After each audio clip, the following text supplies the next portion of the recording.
My life dream has always been financial freedom, to do what I want when I want. As a kid, my dream was simply about being financially free from my parents, but now it's about being financially free from a paycheck, to build myself a fortress of solitude by any means necessary. But at what point does by any means necessary start to hurt me more than it helps? At what point does my fortress of solitude become my distraction? A distraction in pushing off the fact that one day this too will end, that one day I will have my grand finale. But now it makes no difference.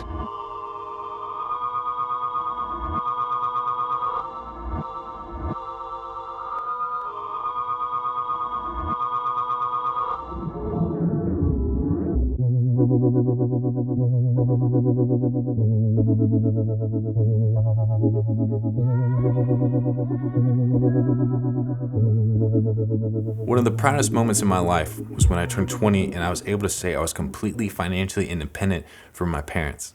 As my dad says, I was finally paying for my own underwear and toothpaste. I was now an adult. Now, by all means, I felt an overwhelming feeling of fulfillment the day that I could pay for everything that was around me. I can now eat when I want, sleep when I want, and do what I want.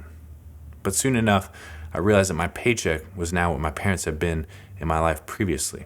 It was my necessity. I now needed my paycheck each week in order to live, just how I needed my parents for the first 20 years of my life. That didn't sit well with me. In fact, it terrified me. Maybe because I don't have a degree or I'm just a control freak in general, I knew I couldn't live the rest of my life knowing my paycheck was in someone else's hands. So I made a goal to be financially free from a paycheck, to have more passive income than I did outcome, to not have to worry about my finances. When I did this, I sat down and did the math. I figured out exactly how much money I would need to be financially free per month. I settled on 10 grand. 10 grand will let me do what I want when I want. And I'm not planning to want small things.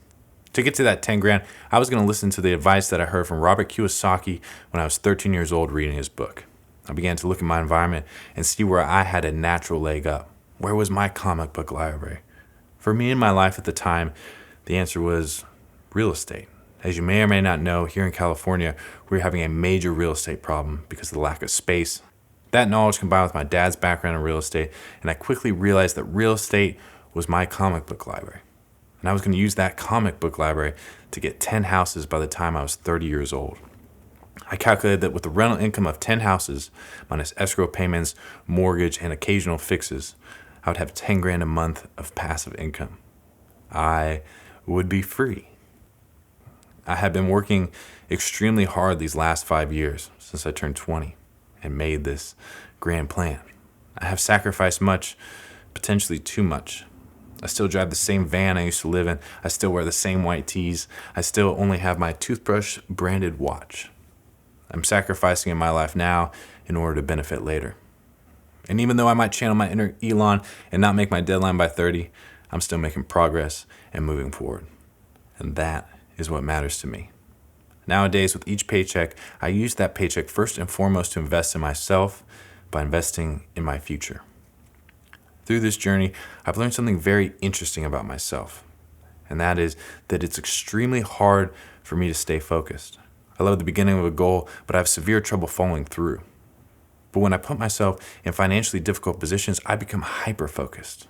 Looking back, every large transaction I've had, such as buying my first camera at Trader Joe's, or my van at 21, or a house at 22, I have never been ready for them.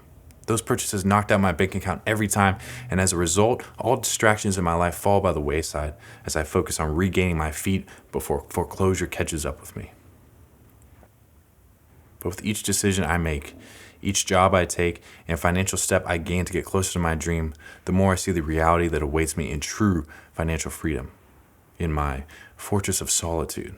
That the more mortgages I pay off, the more financial stability I create, that will not be the key to fulfillment in my life, because it'll never be enough. I need to focus on understanding that right now is my life, that this is the time I've waited for so long, to be at a point where I'm working every day to be a better version of myself. I'm blessed to be able to have a life that is crafted around improving my life. There are no chores, there are no more GEs. I'm not bagging groceries at Trader Joe's anymore. I'm doing what I want to do, and it's accompanied by a paycheck. I see that my desire to build my fortress of solitude, as grandiose as it may sound, is all rooted in fear.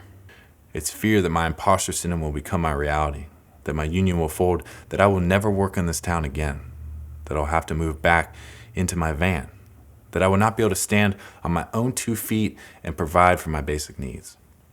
I have this belief that somehow, if I become financially free, if I complete this fortress of solitude that I laid the groundwork for in the van and I'm following up with the houses, that I will somehow be able to start living, that I will be able to stop preparing, that my fears will cease to exist, and that I will forever be in the moment until my grand finale.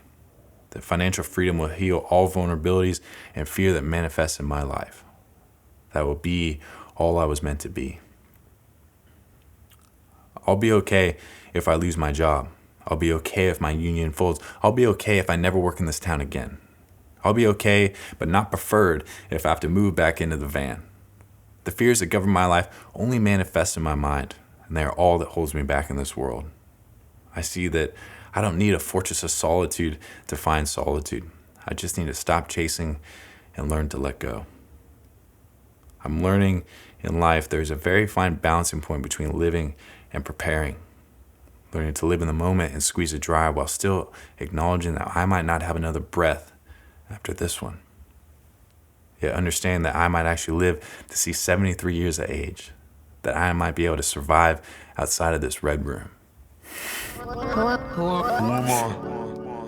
us have a grand finale. The world will be just fine without me. The cloud got a smile on his face.